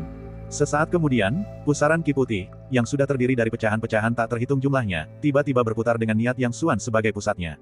Dalam sekejap, pusaran ki baru terbentuk lagi. Yang Xuan merasa bahwa niatnya sebenarnya telah berlipat ganda kekuatannya selama proses fragmentasi dan reintegrasi ini. Pada saat yang sama, dia dapat dengan jelas merasakan bahwa siklon ki putih yang baru muncul, dibandingkan sebelumnya, telah memperoleh aura misterius, menjadi lebih kuat dan tak terkalahkan. Saat siklon ki putih muncul kembali, naga emas mengeluarkan raungan yang tak tertahankan, berubah kembali menjadi kilat emas yang tak terhitung jumlahnya, membentuk jaring raksasa yang menyelimuti Yang Xuan dan siklon ki putih. Saat kilat keemasan sepenuhnya menyelimuti siklon ki putih, Yang Xuan merasa seolah-olah telah memasuki ruang tertutup, dikelilingi oleh hamparan kabut putih yang luas, sehingga tidak dapat melihat atau mendengar apapun. 8. Setelah periode yang tidak diketahui, kepompong emas itu tiba-tiba meledak dengan suara keras, berubah kembali menjadi bintik-bintik cahaya keemasan yang memenuhi seluruh alam hampa. Di tengah dantian Yang Xuan, muncul tiga pusaran ki putih yang membentuk posisi seperti tripod. Dan saat ketiga pusaran ki ini muncul, ki spiritual langit dan bumi dari dunia luar mulai perlahan mengalir ke dalamnya. Yang Xuan menyaksikan pemandangan ini, hatinya dipenuhi dengan kegembiraan yang luar biasa. Sebuah kesadaran muncul dalam benaknya, pemurnian ki, lapisan ketiga. Dia, satu-satunya kultivator di dunia bela diri tingkat tinggi ini, telah mencapai lapisan ketiga pemurnian ki. Sejak saat itu, dao yang baru terbentang di hadapannya. Yang Xuan menggunakan kemauannya untuk memutar ketiga pusaran ki secara perlahan, dan ki spiritual mengalir ke dalamnya secara perlahan namun terus-menerus. Pusaran energi di atas kepalanya sudah lama menghilang. Pusaran energi besar itu mungkin hanya akan muncul ketika ki spiritual di dalam pusaran air terakumulasi hingga tingkat tertentu dan dia maju ke tahap berikutnya. Setelah keluar dari penglihatan batinnya, Yang Xuan mendapati bahwa baru sekitar 1 jam berlalu.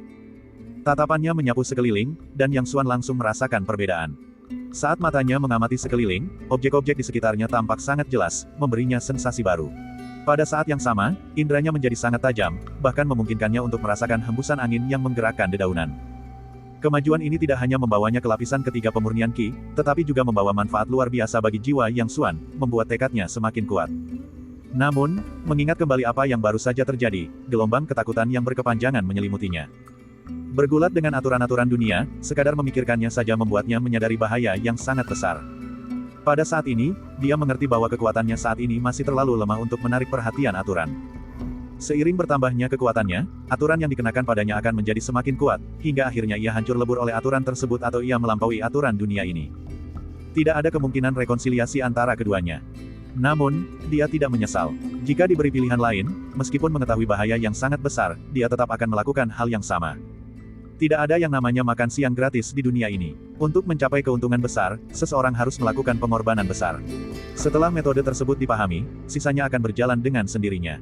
Kehendak spiritual Yang Xuan meresap ke dalam dantiannya, terfokus dengan sungguh-sungguh, dan dia perlahan-lahan mendorong ketiga pusaran Qi untuk mempercepat putarannya. Saat pusaran Qi berputar lebih cepat, laju masuknya Qi spiritual ke dalam tubuhnya juga mulai meningkat.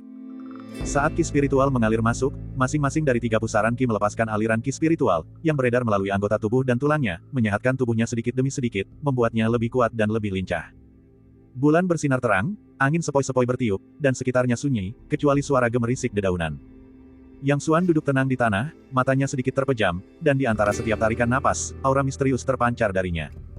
Dalam lingkungan inilah, Yang Xuan memulai kultivasi aktif pertamanya dalam hidupnya. Pada saat yang sama, manajer keempat, Yang Jing, merasa sulit tidur. Pikirannya dipenuhi berbagai macam pikiran, dan perasaan gelisah yang tak dapat dijelaskan, bahkan sedikit rasa takut, muncul dalam dirinya. Mengingat kembali sikapnya di masa lalu terhadap Yang Xuan dan ibunya, dan kemudian mengingat mayat Niu Yuan yang dingin, perasaan penyesalan yang lebih kuat dari sebelumnya muncul di hatinya. Namun, ia dengan cepat menepis penyesalan ini, menggantinya dengan niat jahat. Matanya menjadi menyeramkan dan penuh kebencian, seperti ular berbisa di kegelapan. Jika kau tidak mati, hatiku tidak akan pernah tenang. Ketika dia terbangun lagi, langit sudah sedikit terang. Yang Xuan menepuk-nepuk pakaiannya dan berdiri. Meskipun dia duduk sepanjang malam, kakinya tidak terasa mati rasa, dan dia merasa segar dan bertenaga, tanpa tanda-tanda kelelahan. Sekembalinya ke tempat tinggalnya, ibunya sudah bangun dan sibuk dengan pekerjaan rumah. Melihat Yang Xuan masuk dari luar, dia tidak terkejut, mengira putranya hanya bangun lebih awal. Dalam beberapa hari terakhir, Nyonya kian memperhatikan bahwa cara orang-orang di sekitarnya memandanginya tampak berbeda. Awalnya, tatapan mereka mengandung rasa jijik, ejekan, kebencian, dan emosi lainnya. Namun kini, ia dengan peka menyadari bahwa mata orang-orang di sekitarnya telah berubah, mengandung kualitas yang tak dapat dijelaskan yang membuatnya merasa agak asing. Perubahan ini membuatnya merasa gelisah dan diam-diam khawatir, berharap tidak ada keadaan tak terduga yang muncul. Melihat Yang Xuan dan mengingat kejadian itu, dia berkata kepadanya, "Xiao Xuan, apakah kau memperhatikan sesuatu yang tidak biasa beberapa hari terakhir ini?" Yang Xuan dengan santai mengambil ember yang sudah terisi air dari tangan ibunya. "Tidak, Ibu, ada apa?" Nyonya kian ragu-ragu, "Aku merasa akhir-akhir ini, cara orang-orang itu memandangku tampak aneh. Rasanya, ya, Ibu tidak yakin, tapi aku hanya merasa mereka sedikit takut." Setelah berbicara, alisnya berkerut. Bahkan dia sendiri tidak percaya dengan apa yang baru saja dia katakan. Akan lebih baik jika orang-orang ini tidak menindas dia dan putranya, bagaimana mungkin mereka takut? Yang Xuan langsung mengerti, tampaknya dampak dari membunuh Niu Yuan mulai terlihat. Namun, yang membingungkannya adalah badai yang diperkirakan tidak datang, semuanya tenang, seolah-olah tidak terjadi apa-apa. Yang Xuan jelas tidak cukup naif untuk berpikir bahwa masalah ini sudah selesai begitu saja. Meskipun, sebagai keturunan langsung dari keluarga Yang, membunuh satu atau dua pelayan bukanlah masalah besar bagi keluarga sebesar keluarga Yang, jika orang itu adalah Yang Xuan, hal itu pasti akan menyebabkan kegemparan besar.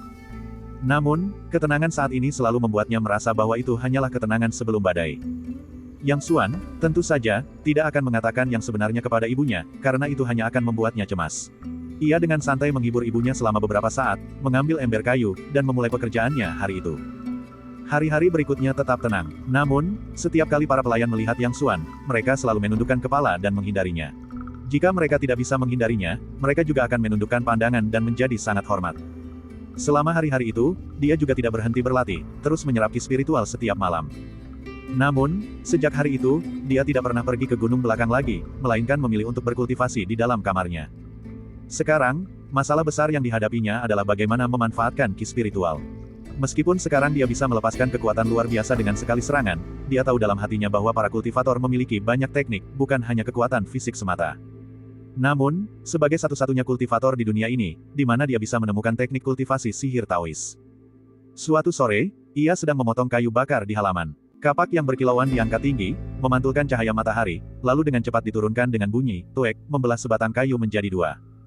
Dia telah mengulangi gerakan ini selama bertahun-tahun. Seperti kata pepatah, latihan membuat sempurna, bahkan dengan mata tertutup, dia bisa membelah kayu gelondongan itu tepat di tengahnya. Namun, pikiran Yang Xuan tidak terfokus pada hal itu. Dia terus-menerus merenungkan bagaimana menemukan cara untuk memanfaatkan ki spiritual. Sinar matahari yang terpantul dari kapak yang terangkat jatuh ke mata Yang Xuan, menyebabkan dia tanpa sadar menutup matanya. Setelah menenangkan diri, dia perlahan menarik kapaknya. Tepat ketika dia hendak menebas lagi, pandangannya tiba-tiba tertuju pada kapak itu. Kapak besi tempa itu berkilauan terang, mata pisaunya sangat tajam karena sering diasah oleh Yang Xuan, dan sesekali memancarkan cahaya dingin. Sebuah pikiran tiba-tiba terlintas di hati Yang Xuan. Kapak itu bergerak karena gaya yang diberikan oleh lengannya, dan dapat membelah kayu karena mata pisaunya tipis dan tajam. Jika memang demikian, bisakah dia menggunakan kemauannya sebagai lengan dan ki spiritual sebagai bilah untuk melancarkan serangan seperti kapak? Dia bertindak berdasarkan pemikiran itu. Kehendaknya meluas, dan aliran ki spiritual tiba-tiba melonjak dari dantiannya.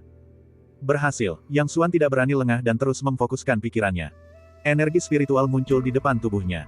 Dalam persepsi Yang Xuan, energi itu awalnya membentuk gumpalan, lalu perlahan, sesuai kehendak Yang Xuan, secara bertahap mengambil bentuk bulan sabit transparan. Pergi, perintah Yang Xuan dengan ringan. Sebelum suaranya menghilang, bulan sabit transparan melesat menuju pohon belalang, yang kira-kira setebal mangkuk, tidak jauh dari situ, dengan kecepatan kilat. Puff, bulan sabit bertabrakan dengan pohon belalang, mengeluarkan suara lembut. 9. Bulan sabit keemasan, berukuran 1 kaki, langsung lenyap. Sesaat kemudian, ia dengan ringan menyentuh pohon belalang yang berdesir, momentumnya tak terbendung, lalu menembus batu biru besar di belakang pohon belalang. Waktu tiba-tiba membeku pada saat ini. Yang Xuan menatap pohon belalang dengan saksama, matanya tak berkedip. Hembusan angin bertiup, dan pohon akasia, yang tebalnya seperti mangkuk, tiba-tiba patah di tengahnya. Tajuknya perlahan tumbang, jatuh dengan keras ke tanah, patahannya halus seperti cermin. Senyum muncul di wajah Yang Xuan. Kerak, sebuah suara lembut terdengar, dan batu biru yang keras itu tiba-tiba terbelah menjadi dua. Tatapan Yang Xuan menyapu permukaannya, retakannya rapi dan halus, seolah-olah dipotong dengan pisau batu. Tiba-tiba, sebuah ilham menghampirinya, dan Yang Xuan dengan tenang berkata, "Karena itu, aku akan memberimu nama, Tebasan Bulan Emas." Berderak. Pintu kayu berderit terbuka, dan Nyonya Qian keluar. Melihat pemandangan di halaman, matanya membelalak kaget. Dia menatap bola-balik antara pohon belalang yang tumbang dan batu biru di tanah. Ini, Xiao Xuan, apa yang terjadi? Yang Xuan dengan cepat berkata, "Ibu, bukan apa-apa. Kita tidak bisa menanam pohon belalang di halaman, jadi aku menebangnya. Adapun batu ini, mungkin sudah lapuk dimakan waktu." Setelah berbicara, Yang Xuan sendiri merasa itu terlalu mengada-ada dan segera mengganti topik pembicaraan, lalu berkata, "Ibu, mengapa ibu kembali?" Nyonya Qian kemudian berkata, "Oh, lihat aku hampir lupa. Tidak ada kayu bakar di dapur. Anda perlu segera mengirimkannya." "Oh." Yang Xuan menjawab dan segera pergi, meninggalkan Nyonya Qian sendirian, wajahnya penuh keraguan. Untuk beberapa waktu setelah itu, kehidupan Yang Xuan sibuk dan memuaskan. Di malam hari, ia menyerap energi spiritual, dan di siang hari, ia diam-diam berlatih tebasan bulan emas. Seiring waktu berlalu, ketika siklon ki di dalam dirinya telah bertambah besar lebih dari 2 kali lipat dibandingkan dengan awalnya, dan dia menyerap ki spiritual semakin cepat. Dengan latihan yang tekun, Golden Moon Slash menjadi semakin mahir. Akhirnya, hanya dengan sebuah pikiran, bulan emas itu akan melesat menembus udara, langsung mengenai sasarannya. Baru saat itulah dia merasa telah sepenuhnya menguasai sihir Taois pertamanya. Suatu pagi buta, cuaca cerah, dan Yang Xuan sedang membawa air ketika seseorang tiba-tiba memanggilnya. "Yang Xuan, manajer keempat sedang mencarimu." Orang itu berdiri diam dari kejauhan dan berteriak. Yang Xuan sedikit mendongak dan melihat wajah yang familiar, itu adalah Wang Wu, yang telah mengikuti Niu Yuan hari itu.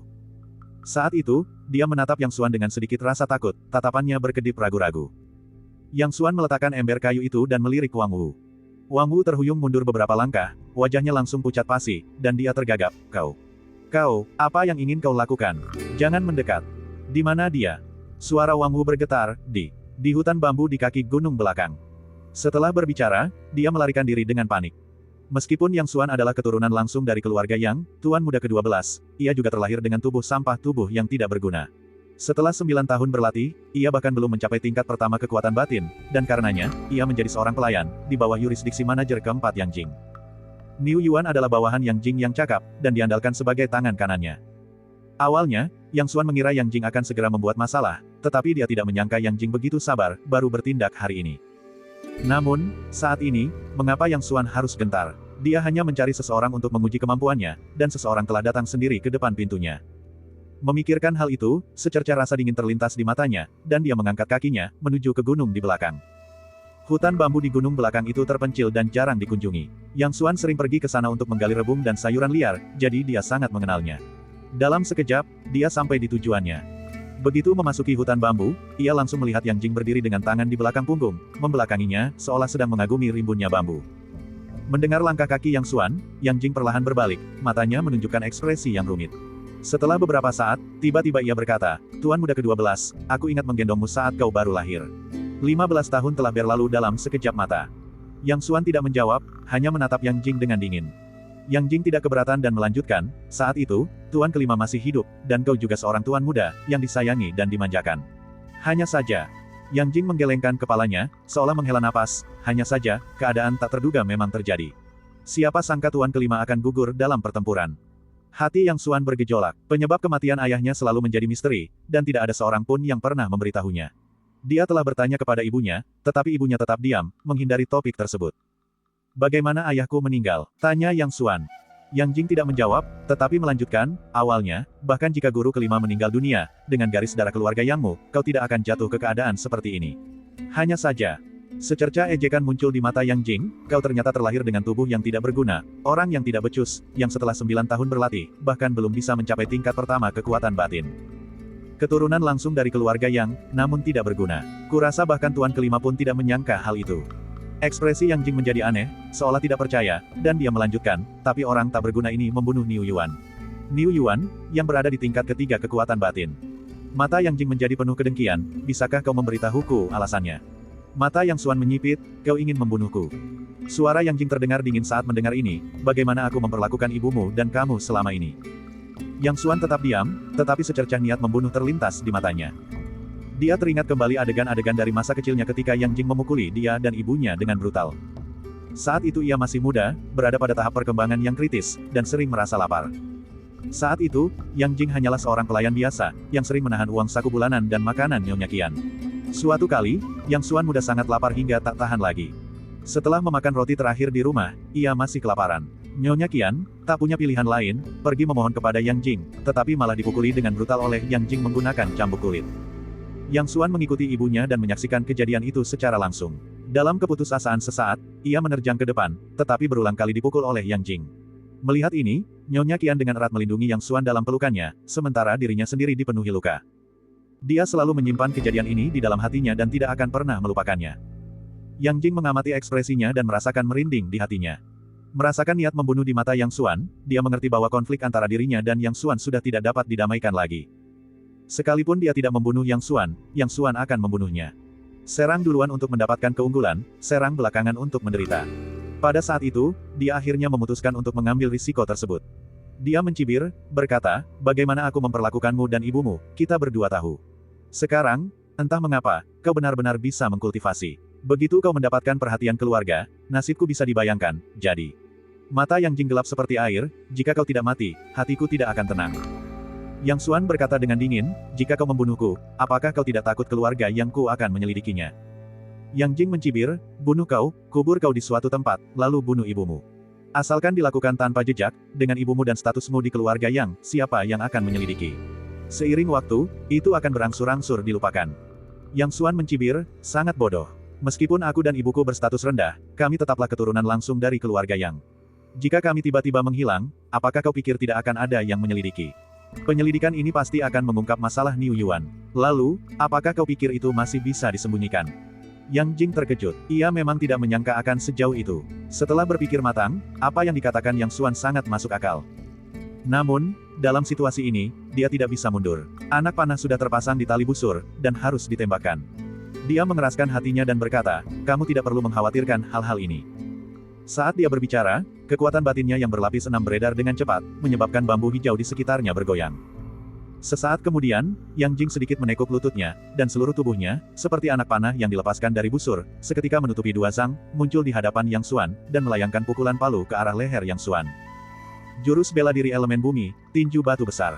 Mati, wajah Yang Jing tampak garang. Dengan kekuatan batin 6 lapisnya yang sepenuhnya aktif, tinju Yang Jing menghasilkan suara siulan yang sangat keras. Dengan mereka berdua di tengahnya, dedaunan kering di tanah sekitarnya berterbangan liar seolah diterpa angin kencang. Bambu hijau di sekitar mereka benar-benar melengkung ke belakang akibat angin kencang ini, seolah-olah bisa patah kapan saja. 6 lapisan kekuatan batin, memang sekuat itu. 10. Tinju Yang Jing menghantam leher Yang Xuan. Jika itu Yang Xuan yang dulu, dia pasti akan berakhir dengan leher patah. Namun pada saat ini, Yang Xuan, yang telah melangkah ke lapisan ketiga pemurnian Qi, memiliki kecepatan reaksi yang tak tertandingi oleh orang biasa. Dia hanya mundur sedikit dan menghindari pukulan yang datang. Secercah kejutan terlintas di mata Yang Jing, tetapi dia tidak merasa gugup. Setelah tinju kanannya meleset, dia menggunakan momentum putarannya, lengan kirinya tiba-tiba membentuk siku, dan kekuatan batin elemen buminya melonjak keluar, menyerang dada dan perut Yang Xuan. Ini persisnya adalah gerakan mematikan dari tinju batu raksasa, serangan siku lengan bergetar. Yang Xuan mundur lagi, dengan mudah menghindari serangan mematikan ini. Yang Jing terkejut sekaligus marah. Jangan remehkan serangan siku lengan bergetar ini, dia telah mendalami jurus tinju batu raksasa selama bertahun-tahun dan pernah mengalahkan musuh yang tak terhitung jumlahnya dengan jurus ini. Kini, didorong oleh kekuatan batin tingkat ke-6-nya, ia menjadi jauh lebih tangguh. Namun, Yang Xuan berhasil menghindarinya hanya dengan mundur selangkah, membuat dia terkejut dan marah. Awalnya dia mengira bahwa Yang Xuan, yang beberapa bulan lalu bahkan belum mencapai lapisan pertama kekuatan batin, tidak akan terlalu terampil meskipun tiba-tiba bisa mengkultivasi keterampilan bela diri kekuatan batin. Namun, jika dilihat sekarang, sikap Yang Xuan tampak tenang, santai, dan seolah tanpa beban, jauh melebihi imajinasinya. Bagaimana mungkin dia tahu bahwa tubuh Yang Xuan terus-menerus diberi nutrisi dan diubah oleh energi spiritual langit dan bumi, dan kualitas fisiknya telah mencapai tingkat yang luar biasa. Dalam keterkejutannya dan kemarahannya, Yang Jing tidak berhenti. Dia terus-menerus melepaskan jurus tinju batu raksasa, dan seketika itu juga, hembusan angin kencang menyebar, mematahkan bambu dalam radius 3 zang, dan menyebarkan dedaunan dan ranting. Meskipun jurus tinju batu raksasa ini hanyalah jurus bela diri tingkat rendah, dia telah menghabiskan bertahun-tahun untuk menguasainya, mencurahkan waktu dan kerja keras yang tak terhitung jumlahnya, dan bahkan menerima bimbingan dari seorang tetua, sehingga kekuatannya jauh lebih unggul daripada jurus bela diri tingkat rendah biasa. Namun, yang semakin membuatnya khawatir saat bertarung adalah meskipun ia hampir menyelesaikan seluruh rangkaian jurus tinju batu raksasa, ia bahkan tidak bisa menyentuh sejengkal pun pakaian Yang Xuan. Secercah kepanikan akhirnya muncul di hatinya. Yang Xuan menatapnya dengan dingin. Penampilan Yang Jing sudah selesai, sekarang giliran Yang Xuan. Seberkas cahaya keemasan samar muncul, dan gerakan Yang Jing tiba-tiba berhenti. Dia menatap dengan mata lebar penuh keheranan, dipenuhi ekspresi tak percaya, seolah-olah dia tidak bisa percaya bahwa dia telah mati semudah itu di sini. Ini, apa, jurus bela diri ini? Tanya Yang Jing dengan susah payah, tatapannya dipenuhi permohonan. Tebasan bulan emas. Yang Xuan menatapnya dengan acuh tak acuh. Tebasan bulan emas, jadi, itu, dia. Cahaya di mata Yang Jing perlahan meredup. Detik berikutnya, tubuhnya tiba-tiba terbelah menjadi 4, dan sejumlah besar darah menyembur dari luka-luka yang halus, menumpuk di tanah seperti tumpukan daging busuk. Dan matanya masih terbuka lebar, menolak untuk tertutup. Mata itu dipenuhi terlalu banyak pertanyaan, terlalu banyak penyesalan. Menyaksikan pemandangan ini, hati Yang Xuan menjadi tenang. Setelah melepaskan 6 tebasan bulan emas dalam sekejap, dia telah meramalkan hasil seperti ini. Bau darah yang menyengat dan memuakkan tercium begitu saja. Namun Yang Xuan sama sekali tidak menyadarinya, hanya menatap diam-diam tumpukan daging busuk itu, padahal beberapa saat yang lalu, tumpukan daging busuk ini adalah seorang manusia hidup. Hutan bambu itu sunyi, hanya terdengar suara angin berdesir melalui dedaunan bambu, dan bau darah yang menyengat dan menyebar. Keluar, Yang Xuan tiba-tiba berkata. Setelah hening sejenak, sesosok tubuh terhuyung keluar, dan sebelum ia sempat mencapai Yang Xuan, kakinya lemas dan ia berlutut di tanah. Orang ini adalah Wang Wu. Wajahnya pucat pasi, tubuhnya gemetar hebat karena takut, dan giginya bergemeletuk. Yang Xuan menatapnya dan berkata, "Kau melihatnya. Mengapa kau tidak lari?" Gigi Wang Wu bergemeletuk, dan dia menatap Yang Xuan dengan ketakutan, gemetar hebat, hampir roboh ke tanah. Aku, kakiku. Bau busuk tercium menyengat. Ternyata Wang Wu sangat ketakutan hingga buang air besar di celana, kehilangan kendali atas kandung kemih dan ususnya. Yang Xuan mengerutkan kening, melirik Wang Wu, lalu berbalik dan pergi, meninggalkan pesan, kuburkan Yang Jing di sini, dan datanglah menemuiku besok. Kegembiraan yang luar biasa langsung menyelimuti Wang Wu, nyawanya yang kecil akhirnya terselamatkan. Perasaan bahagia meluap, tetapi tanpa sengaja melihat Yang Jing, yang seperti tumpukan daging busuk, lagi, dia tidak bisa menahan diri untuk tidak bergidik. Malam itu, Yang Xuan duduk tenang di sebuah kursi kayu di kamarnya. Dia tidak setenang yang terlihat mengenai kejadian hari itu, dia perlu menyendiri untuk berpikir matang tentang jalan yang harus dia tempuh. Yang Jing berbeda dari Niu Yuan. Kematian Niu Yuan hanyalah kematian, selama Yang Jing tidak membicarakannya, tidak akan ada yang menyelidikinya. Namun Yang Jing berbeda, dia adalah kepala pelayan keluarga Yang. Hilangnya dia secara misterius pasti akan memicu penyelidikan. Mungkinkah ini bisa ditelusuri kembali kepadanya? Akankah Wang Wu mengkhianatinya? Apakah Chen Er mengetahui hal ini? Yang Xuan perlahan menyusun pikirannya. Wang Wu penakut dan takut mati, tetapi justru karena itulah, setelah menyaksikan sendiri kematian Yang Jing, dia seharusnya tidak mengkhianatinya. Jadi, apakah Chen Er tahu tentang ini? Yang Xuan menyipitkan matanya, sambil mengetuk sandaran tangan dengan lembut. Setelah sekian lama, tatapannya tiba-tiba menjadi tajam, seolah-olah dia telah mengambil keputusan. Entah Chen Er mengetahuinya atau tidak, dia harus mati, dan dia harus mati malam ini juga. Setelah mengambil keputusan, Yang Xuan segera berganti pakaian menjadi hitam, lalu merobek salah satu sudut kerah bajunya dan menutupi wajahnya dengan itu. Dia mendengarkan dengan penuh perhatian ibunya, yang lelah setelah seharian bekerja, sudah tertidur lelap. Dia diam-diam melompat keluar jendela, memanjat tembok, dan seperti musang, tanpa suara berjalan menuju kediaman Chen Er. Saat ini, dia sangat bersyukur atas perubahan yang dibawa oleh ki spiritual, yang membuat tubuhnya ringan dan lincah. Terdengar suara, matanya berkilat, dan dia cepat-cepat bersembunyi di kegelapan. Seseorang terhuyung-huyung keluar, berdiri di samping, dan mulai buang air kecil. Orang ini adalah Chen Er. Yang Xuan diam-diam melangkah maju, dan sebelum Chen Er sempat bereaksi, dia mengulurkan tangan dan dengan lembut mencekik tenggorokannya. Dengan bunyi, kriuk, yang tajam, tenggorokan Chen Er sudah hancur. Dia membelalakan matanya, ingin berteriak, tetapi hanya suara gemericik yang keluar dari tenggorokannya. Dia berusaha keras untuk melihat sosok gelap di depannya, tetapi tidak bisa melihatnya dengan jelas. Nyawanya dengan cepat meninggalkannya, dan akhirnya, saat penglihatannya kabur, ia menghembuskan napas terakhirnya, tetap dalam kebingungan hingga kematiannya. Yang Xuan dengan lembut mengangkat tubuh Chen Er dan segera pergi.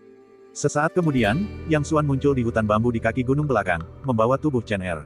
Sejauh mata memandang, tubuh Yang Jing telah lama menghilang, bahkan bercak darah pun hilang. Tanda-tanda perlawanan di sekitarnya juga telah tertutupi sampai batas tertentu, tanpa pemeriksaan yang cermat, akan sulit untuk menemukan petunjuk apapun. Dari sini, dapat dilihat bahwa Wang Wu memang seorang yang teliti.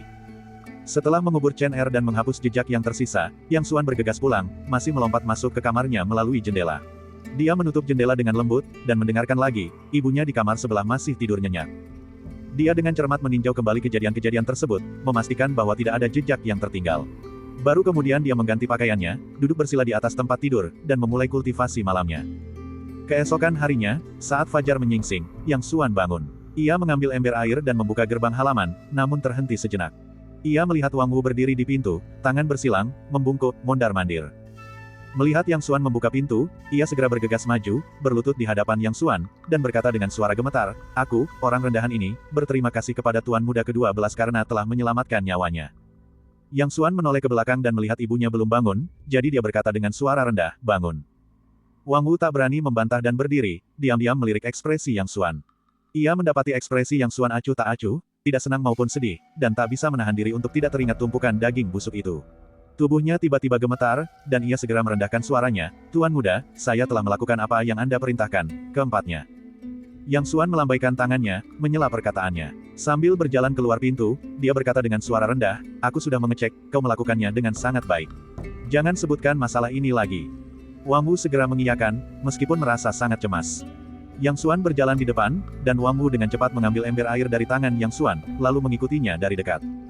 Yang Xuan tidak keberatan. Setelah berjalan beberapa saat, dia tiba-tiba berkata, "Chen Er adalah temanmu." Wang Wu buru-buru berkata, "Bukan teman sungguhan, hanya seseorang yang dulu sering kuikuti."